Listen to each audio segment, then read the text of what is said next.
Welcome to Real Estate Coaching Radio, starring award-winning real estate coaches and #1 international best-selling authors, Tim and Julie Harris.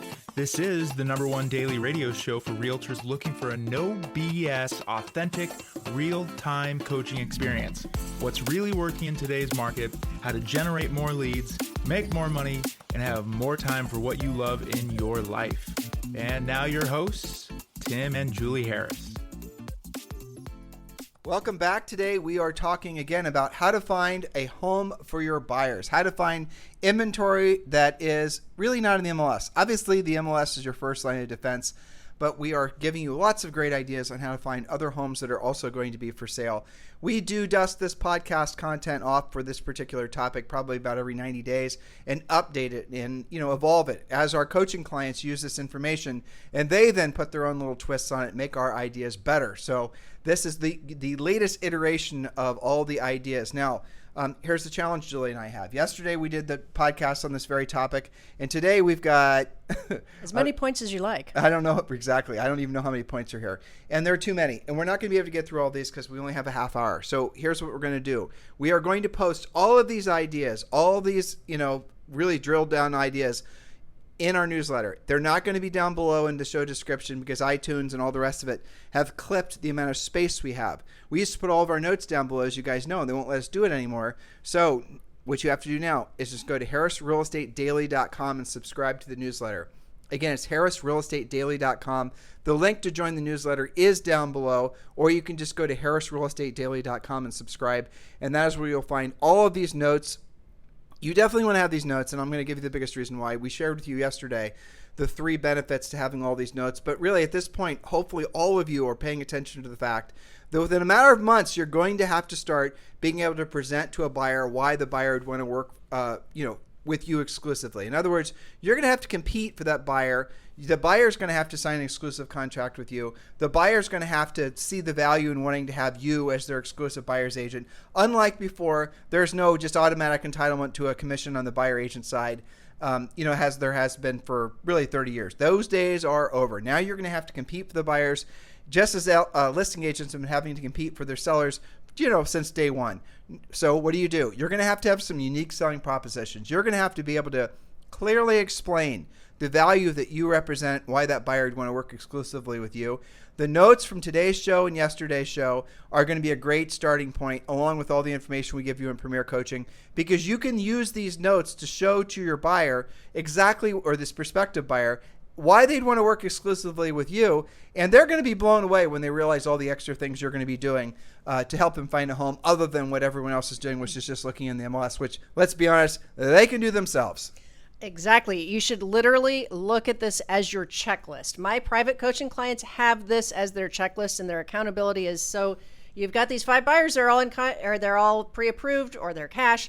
Why are they not in contract? Use this 20-point checklist on every single buyer. That way you can get them in contract, or 23 points. Yeah, 23 points. We're probably going to get through 10. But Julie, it's worth mentioning, they won't have to do all 23 of the points, right? No, they'll get to like number 7 will be the jackpot for that particular buyer, and then they won't have to use the rest. The point is you've got to be more proactive than just the MLS. Well, in some markets, if they're just working, like if they romance a few of the new build reps, they're set. That could be a serious long-term honey hole for them. Or if they are in if we know somebody that does a lot with farmland and he sells it to developers. Well, how's he have all these relationships with with farmland? Because guess what? His family's basically been in the farming business forever, and they know all the farmers. That for him is going to be a never-ending supply of inventory. You guys get the point? So open your minds and don't be overwhelmed to all these points, because there are a lot. So pick and choose the ones that are going to make the most sense for you given your market. Very well said. Number 7, connect with assisted living care housing intake directors. Most people pay for their assisted care living costs by selling their homes and cashing out the equity. The housing intake coordinators are a great source of those leads. You can provide value by being a liaison between the homeowner and the director is going to love you for that. So you can modify your pre-listing package, an easy modification to include contacts for estate sales specialists, pet rescue, moving and storage, et cetera, et cetera. Many of our coaching clients have embraced that, and what they like about this is they're virtually the only one talking to this particular resource. I'll tell you what I like best about that. It's a very professional, sort of analytical driver type relationship. Yes, but also providing a lot of value. Yeah, So. it's in a lot of ways, to Julie's point, you won't be competing as frequently as you will. Like a new build rep's going to have a lot of relationships with different prospective agents that they can send their prospective listings to. But chances are the assisted living salesperson is really what they are. They're not going to have a lot of agents that are going to try to solicit them for their listing opportunities. We should, I'm making an assumption. So what happens is when a lot of times people go into assisted living, depending on what the type of assisted living it is. And by the way, not all assisted living is the same. I mean, Julie and I used to live in Georgetown, which I think you know this. Georgetown for decades was like the number one place for retirees to live in the country. Mm-hmm. And there were all these neighborhoods and communities that were built, and you wouldn't know that it was a retirement community, other than the fact you had to be, dare I say, 55 or older. Nice.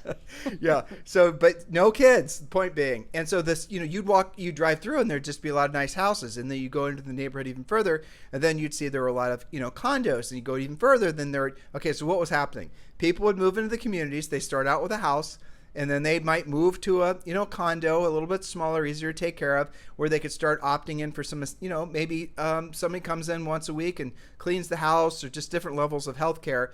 And as you, move towards I think a lot of cases, there'd be full-on assisted living. Yes, that's and right. some of the others would just be, straight up assisted living. You go in there, and, you're going to be having to, have your own condo most likely.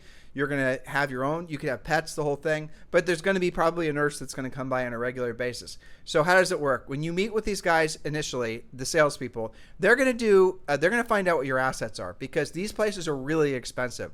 $5,000, $6,000, $7,000 per month. And because remember, it's including everything: the real estate, the taxes, the actual healthcare workers, your food, every damn thing is included. It could be substantially more too. I've never shopped them before, so I really don't know. It's $300 to $500 a day typically. Oh, geez. Okay, Yeah. so you guys get the point. Not cheap. So $300 to $500 a day, so it's up to $15,000 a month. Yowza. Mm-hmm. Okay, so what they'll do is they're going to find out, well, can you self-pay? And most people can't. So what they're going to do is then ask you for a list of your assets, and then you're going to list your house.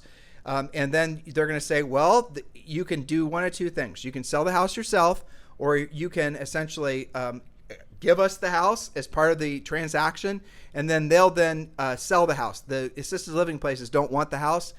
Both ways, they're referring those things out, the homes out, to real estate agents to list and sell, because they obviously want the money so these people could then move into their assisted living facilities. That is a nice, clean transaction for the most part. And it's a great continual source of business, similar to, like, for example, those of you who work the attorney sources. Probate, right. Yeah. So for those of you guys who work probate, we teach you guys how to do all this in Premier Coaching. That's another very steady, it's so funny, Julie, every time we talk about probate, all of our agents that we coach that specialize in probate cringe and tell us not to ever talk about it. They don't want us to mention it. They don't want us to mention it. But probate, depending on your marketplace, is a cash cow. California, I'm talking to you. It could be an absolute huge source of business. Indeed. All right, official point number 8. Find the notice of defaults. Search the zip codes that your buyers are looking in for NODs and see if those homes fit your buyer's criteria.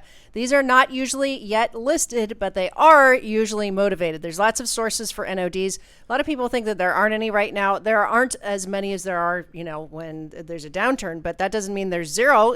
You only need one for your buyers, and then you can control that transaction, the closing date, you're really providing a service for the person that can no longer make their payment. You're not competing for the business. You can organize the whole thing. In the best real estate market, there always are people that are there's always going to be notice of defaults. There are always going to be foreclosures. In the best market, in the best part of the country, there's always going to be an element of distressed real estate. So it's not a sign of a changing market. It's just normal. Point number 9. Yes, that's right. Things happen. All right, number 9, mine your own database. This is your past clients and people in your sphere of influence, otherwise known as shadow inventory. Who owns a home currently that may be a match for your qualified and motivated buyers? This creates potentially 2 to 3 transactions for you and accomplishes what your buyer wants to, that they've hired you to do for their goal. And I have to say, Kristen Hawley is my number one rock star on this. When she takes a new listing, she almost always says, I already have a buyer for that. She's a matchmaker. So look at your own database as your own private MLS. And when we get to point number 16, let's make sure we talk about PM. Yes. Okay. Number 10, call 100% of your database to see who's curious about what their home is now worth in today's market. If they knew that their home is now worth X, what would that do to their plans? Not everybody is glued to real estate news like all of us are. Well, I mean, so again, we've had so many coaching clients have made a fortune just off basically picking up the phone or going to the door. If you pick up the phone or go to the door with a prospective buyer or buyers, you're going to see a lot of people, and the numbers make sense from the seller's perspective. You'll see a lot of sellers who are going to put their houses for sale in the next maybe 12 to 24 months. That all of a sudden, because they can hit the easy button and there's a buyer standing at their doorstep and all the math works, who are going to want to put the house in contract. Your buyer and that seller are going to have to work out the closing and possession, and all the rest of it's still going to have to be negotiated. But you will be shocked how frequently how many sellers there are out there that want to sell their house in the future that would make the future now. And I'm also going to throw this on there too. You're going to find a lot of sellers out there that have mortgages that are assumable.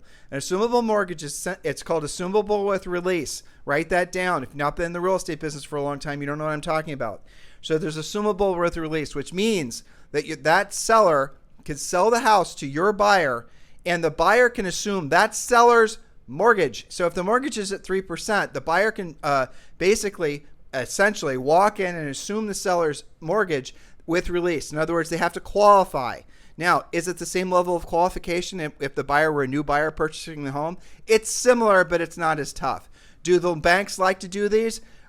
If the loan officers don't like to do them because they don't make any commission, the banks don't care. So as long as the person qualifies, they're going to be able to get the loan done. How does that actually happen? The seller has to call their lender and say, I have someone that wants to assume my mortgage. They're going to get transferred a couple times. They're going to be sent a package of paperwork. Then that buyer is going to have to fill out the package of paperwork, and they're going to have to submit it to the servicer, and then the servicer is going to have to approve the assumption of the loan.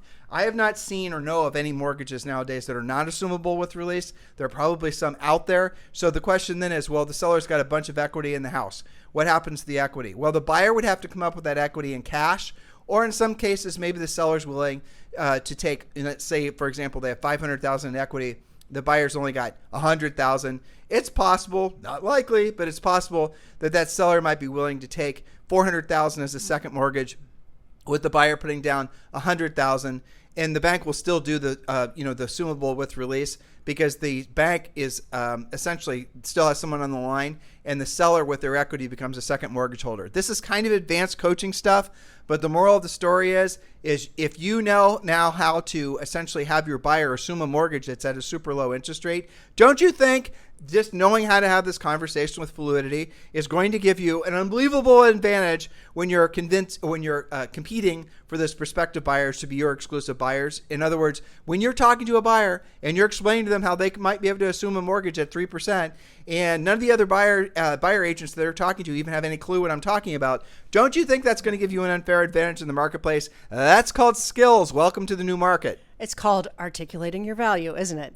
So there are ways in most MLSs to search for assumable. You can search by keyword, and that's a lot of hidden inventory. But here's the problem. The listing agent's not going to have a clue what I just said. No, it's just now starting to come in. I have our coaching clients and our coaches telling me that they're starting to see both. You combine two things, the assumable and the seller's second, right? So one of the little twists to this that I've seen, I think Federico's working on one in LA, I believe it's him, where somebody says, I would be a cash buyer up to X, right? I'm a cash buyer up to $2 million.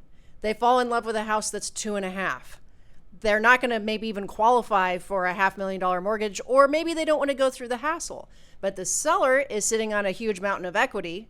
At least ask if the seller is going to do a second. That seller can make X amount of interest. All of this gets filed with normal paperwork by your title company. None of this is weird. It's just weird to the current, zeitgeist of realtor brains. It's weird to the current crop of agents that have never had to do exactly. stuff like this. But this is, again, let's say that you won't find anybody a seller that wants to actually become a mortgage. Is holder. it E or OR? I always get those confused. Mortgagee is not me. That's right. Thank you. So you won't find very many sellers that want to be the mortgagee. That's for sure. But again, you might also find buyers that are going to be attracted to you and want to work exclusively with you just because you know how to have that conversation. Julie, next point. Next point is number 11. Search your neighborhoods for half-done flips. Okay, this is mostly happening in very urban environments like Seattle, I've had clients do this in LA a lot. The cost of building materials and labor has increased dramatically. Which flippers are feeling the pinch? Certain buyers may be willing to purchase the home and finish it themselves, or at least get into contract pending the finishing of the project. Okay, so along those lines, let's just drill down on this point. So you are going to not only be talking directly to the people doing the flip, but the people doing the flip might not be in control of the property anymore because they were hard moneying the deal in the first place. What do I mean by all this jib jab? So let's say somebody bought the house at the top of the market thinking that they were going to flip it, so they didn't buy it that much under whatever the market value was. They got into the work. They realized the cost of labor has gone through the roof and all the rest of the things make it so the house no longer pens out. Well, generally speaking, a lot of these flippers don't use their own money. They're borrowing from hard money. Julie and I have done some hard money before. A hard money loan is only where somebody comes to you and they want to borrow money. It's collateralized by the mortgage. They're going to have some equity position in the property, plus hopefully they're buying it at a wholesale price. But the term of the loan is very short and very expensive. Normally it's going to be 6 months, no interest, and after that, or maybe 90 days, no interest. And after that, they're going to have to start then making these hellacious payments. A lot of these flippers were also doing several hard money loans at the time, at the same time, which basically the dominoes are all falling across the country, and a lot of these guys don't have the cash flow. But most importantly, the deal doesn't pen out anymore, meaning the houses are going back into the possession of the actual people doing the flippers. They're looking for exits, but you're also looking for these hard money, lenders who are, and oftentimes they're just individual mom and pops like Julie and I, who are looking for a way to basically get rid of this, under this non-performing asset. Again, this is all to mitigate their risk. This is all advanced coaching type stuff, but you've got to realize there is opportunity everywhere. It's just not on the MLS. Hopefully this has piqued your interest. There's so much opportunity out there with half-done flips. That goes for developments too. When Julie and I travel, you guys see these in your own community. You drive past a condo development and there's been that fence has been chained up for ages. What the hell is going on there? Well, I'll tell you what's going on. Exactly what I just said, just on a larger scale. Find out who the bank was that actually financed the deal. It's going to be on a sign in front of the property. Call the bank. Ask what the hell's going on with the development. Find another developer. The bank's going to be thrilled to get rid of that non-performing asset and probably also sell to another developer at a very, frankly, great price because they don't want to have that on their books anymore. That type of deal. You guys get it? Think out of the box. Yes. What's interesting about this podcast series, to all of your bonus points here, is that our premise was think out of the box to find something for your wayward buyers, right? But every single point that we've talked about, and even the points that we're not going to be able to get to today, every one of them doesn't just meet that criteria. Let's find something for your wayward buyer. It also can lead to the next thing, like, your half-done flips and the investors. One thing leads to the next. Because if you're a developer, you're a flipper, it's probably not your only project. So you can only sell one thing to one buyer. It could be your next listing because you picked up the phone, because you door knocked, because you showed up in their office. I'll give you guys a little mindset thing here. Say yes to everything and then figure it the hell out. Sort it out later. Say yes to every opportunity and then figure out how to do it later. Don't start saying, I only list properties. We hear this all the time. I only list properties in a certain community over a certain price point. Whatever. Okay, buena suerte. Good luck being successful in a market like this. Point number 12. Condo or apartment conversions. These are still new. These are still newer neighborhoods or buildings that have been rentals, but are now becoming resales. Again, more prevalent in the urban communities, but not always. Well, let's give an example. Julie and I own some condos in Las Vegas. And these condos were originally, when they were originally built back in the bubble, they were like $500,000, $600,000. Yes. And then when we bought them all for less than $150,000, if I remember correctly. And so the masses of these condos, there was a lot of them, and they were on the Strip. They got bought up by a gal that sold a technology business in San Jose or something. And she went in and bought all of them from, I think it was the FDA. No, she bought them all from BlackRock. Mm-hmm. And so she ended up with 300 or 400 of these things. About 300, yeah. Yeah, is that the number, 300? Yeah. So I guarantee you that she's going to leverage the market and start putting some of these for sale. And that's what her plan always was. And there's going to be lots of opportunities of condo developments that turned rental that will come back into the resale market. You have to keep your eyes open. And a lot of this was essentially as a result of the real estate crash that happened in 07, 08. Yes, you make me think of something. I just read an article recently about a lot of the new construction development is built to rent homes. So it looks Yep. like a normal housing community. There's ranches and 2 stories, and they're all detached. I think New American is one of the big developers of that. And so what is their long-term plan? They're going to build it, they're going to rent them up, and then they're going to sell them off. Well, not always, but it depends on what it is. Everyone is predicting they would sell them off. I don't think they're ever going to They sell them might off. be writing it up. I don't know. Heck yeah, they're going to write them up. They're never going to get rid of them Yeah. because it's basically a like almost like a treasury bond. Yeah. I mean, honestly, they're getting appreciation, they're getting depreciation, they're getting cash flow. They're never going to sell those things. Yes. Well, at least on that scale, there could be smaller guys that do. Well, okay. So along those lines, Julie and I are going to bounce off forever and come up with ideas, never get through all of our points. But that, you listen to our podcast. You know what you signed up for. You know what you signed up. Well, okay. So here's one. A lot of those new construction model homes. Yes. Right. So again, this is Julie and I. We actually were going to do this, but we didn't. So there are a number of builders that build obviously model homes. Model homes is where the new build reps, sits and they sell new construction. And these things are usually really, really nice.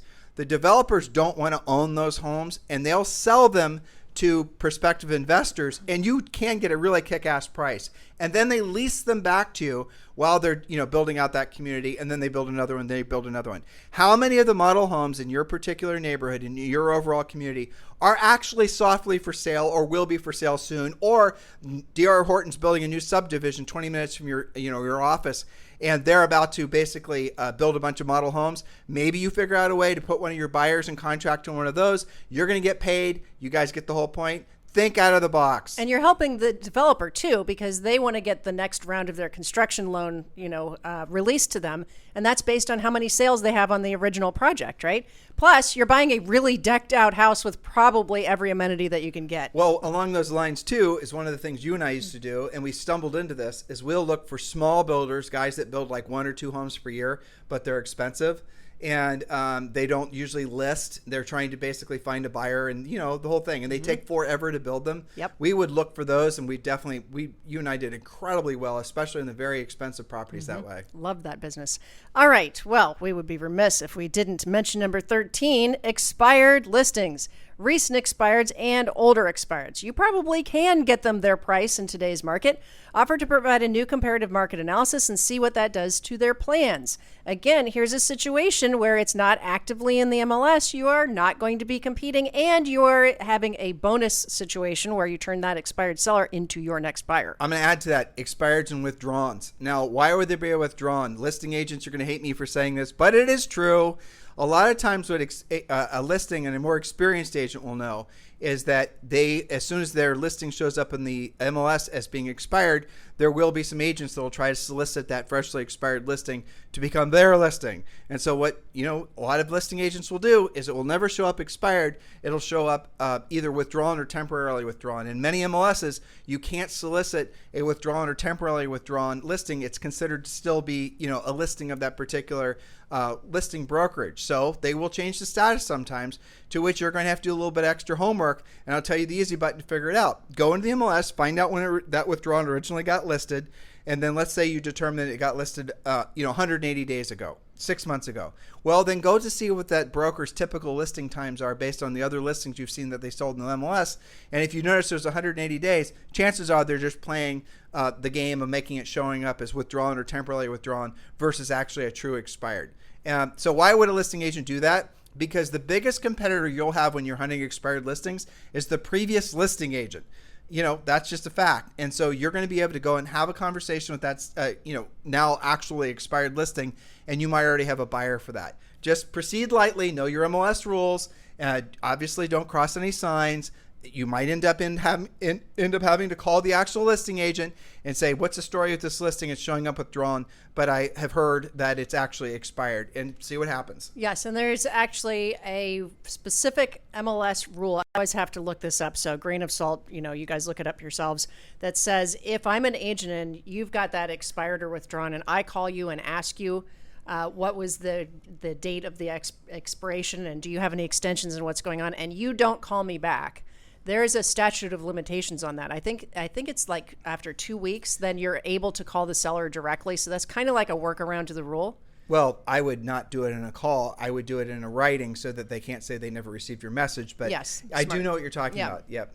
Okay. Interesting. Okay, so last but not least, unless you want to do some more. Point number 14. Number 14, of course, for sale by owners. Those are otherwise known as unrepresented sellers, especially if they've been on the market for more than 2 weeks or 2 weekends and still haven't sold. That seems to be the magic pocket of time for most FSBOs, that they've had it after their second open house. If they're not dripping in offers, they're over it in most cases. That's right. And so remember, most FSBOs don't list themselves, or they list themselves rather, because they just don't know a real estate agent.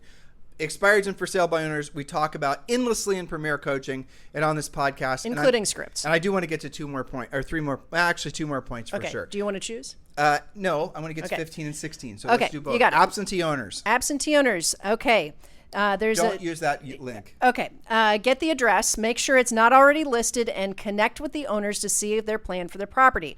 Offer a free CMA, comparative market analysis, for them to help them decide. What is an absentee owner, Julie? An absentee owner is, let's say, technically our house in Murphy, we're an absentee owner. We don't live there full time.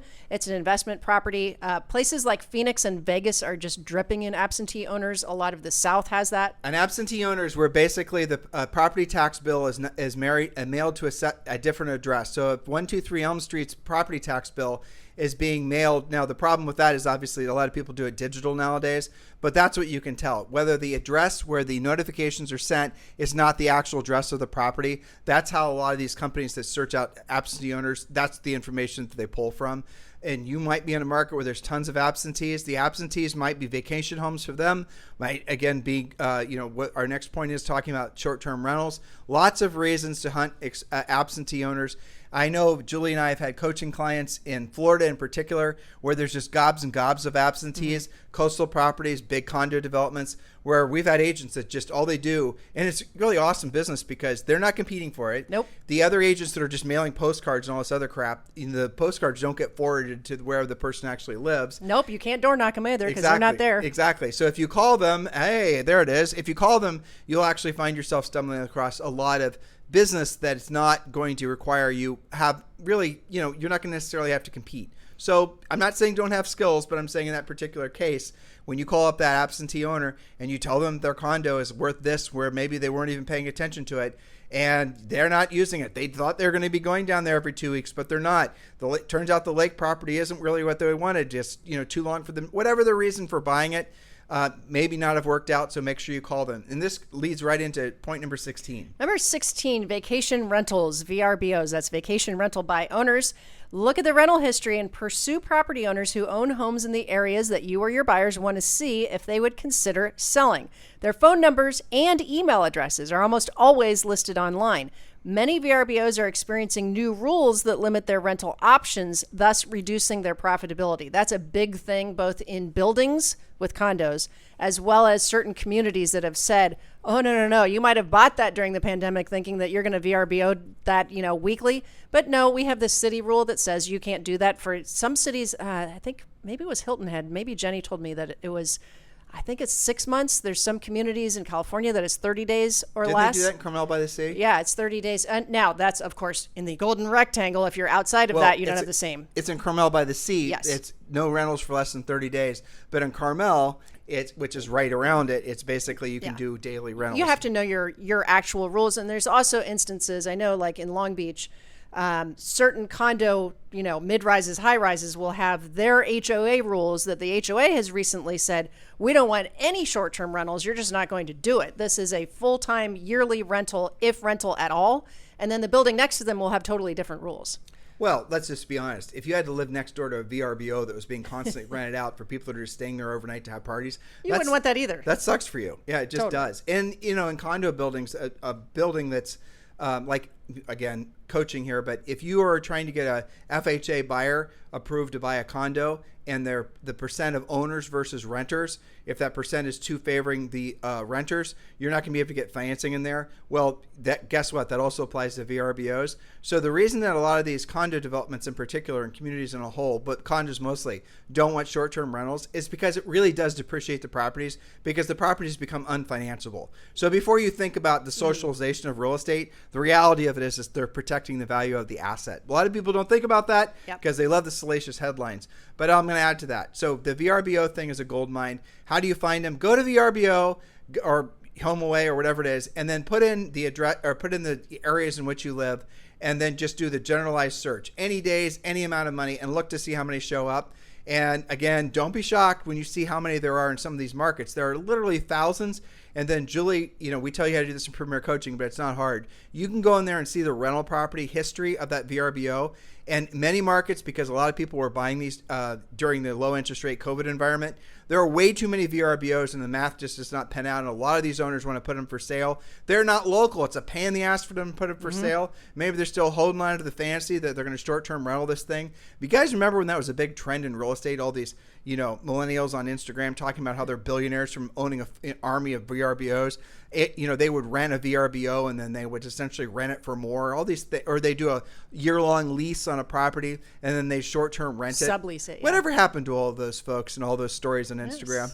Curious, suspicious. isn't it? Yes. Yeah. What's also my clients that do this, they also look at the comments on those VRBOs, because if you see that somebody's like had 5 comments in a row that are like, I would never stay here again because the new construction right next door and there's parties and this and that, that's probably a frustrated owner that's sick of dealing with this. For sure. So you can do a lot of forensics. You can also use their mapping widget to see, where are all of the pockets of that. So nice skill to have. Here's the bonus point I wanted to add on to that one is property managers.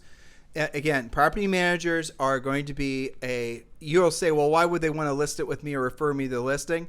Okay, so there's different ways of thinking about this. First of all, a lot of property managers just want to manage property and they don't want to actually list the properties or frankly work with anybody other than tenants. There are, that's a business model. Not saying it's one I would do, but it is a business model. So they'll refer their listing leads out. So there's that. But what if there's a property manager that will list their own properties? They know of, let's say they're managing 200 properties and they know of every year that 10 of them or 20 of them are going to go for sale. They have a real steady stream of consistent listings, which again, if you treat property management like that, where you're going to build future listing inventory and you're making money from management and you're making money from, the real estate, resale aspects, that's a better business model. But they will know what's going to be coming for sale from the properties they manage. And if you've got a prospective buyer, obviously, and they have a seller that's going to be popping something for sale sometime in the near future, you just love match that buyer to that prospective listing. You guys get it? You got to think out of the boxes. This is the reason that we're telling you that so I want you to think about this. If you are an owner of a management company and you've got 200 properties for sale and every single year you're going to have 20 come for sale, and chances are, especially considering the inventory challenge that the markets have right now, why would you put those in the MLS if you can sell them to your own buyers? You wouldn't. No. Okay? Or sell them to the buyers of these buyers agents who are smart enough to call you asking about inventory you have coming for sale. That's what's happening to the marketplace. The market has evolved. Market forces have made it so non-MLS listings are clearly becoming one of the primary sources for buyer agents to find homes for their buyers. And again, lean back into the fact that all these points are absolute gold mines for you to validate your value when you're trying to get that buyer to commit to you as a exclusive buyer's agent. And if you want all these notes, because we only went through point 16 and Julie has 23 points in addition to all the ones we obviously shared with you that we thought of as we were going through all this. Notice I said thought of because our content is always evolving. Julie and I are constantly changing and updating all of the, really our approaches to some of these ideas because technology, AI, and all the rest of it is really causing some of these to work even better. And some of the sometimes ideas, they don't work anymore, so we remove them. But if you want all these notes from any podcast, but especially today's and yesterday's, make sure you subscribe to HarrisRealEstateDaily.com. HarrisRealEstateDaily.com is our exclusive newsletter. It is free, and you will then have access to all of our notes. In addition to that, a lot of exclusive content. So that is where the remainder of points for today's show are going to be. Tomorrow, I'm going to try to coax Julie into creating a new podcast where we're really going to focus in on the buyer pre-qualification script. Because here's the unfortunate truth. A lot of you are working with buyers that frankly will never buy even if you show them the perfect home because one of the pre-qualification questions that you should have asked them wasn't asked. So we're going to be going over that on tomorrow's podcast. Is that you? You're shaking your head. I have to. Yes, you have to write it. I have. Yes, I'm just cleaning up some editing and making sure that I'm covering all the bases. That's all. Okay, cool. So that's tomorrow's podcast, and then the next day is going to be Ask Me Anything. Is that right? Yes. So Ask Me Anything is our weekly show where you can ask us anything. So if you have any questions you'd like to submit, it can just be about anything. some of the questions we got in are kind of funny and not appropriate to read on the podcast, frankly, or they might we be, get to decide, or they might be overly personal, and you thought Julie and I would be a good source for you to ask the question. A lot of questions I was surprised that we were getting, not surprised, kind of pleased, were about relationships, marriages, working with your spouse. And, the questions were a little bit too hard for us to re-engineer to make for, I think, mass consumption on the podcast, but we did answer directly. So whatever questions you have about whatever topic, and a lot of you guys are asking about Julie and I's workout, we call it our daily torture session. Yes. We post on Instagram. We're going to be doing more. So a lot of people have asked about what our actual routine is. We're going to be sharing more about that. I do love the fact that you guys are sharing with us what your routines are on Instagram as well. So yeah. There it is. So our next stage, if you have any questions and you want us to answer, hopefully, whatever questions you have you'd like to ask, please submit those questions to me directly by texting me 512-758-0206, 512-758-0206. In the meantime, have a fantastic day, and we'll talk with you on the show tomorrow. This podcast is a part of the C-Suite Radio Network. For more top business podcasts, visit c-suiteradio.com.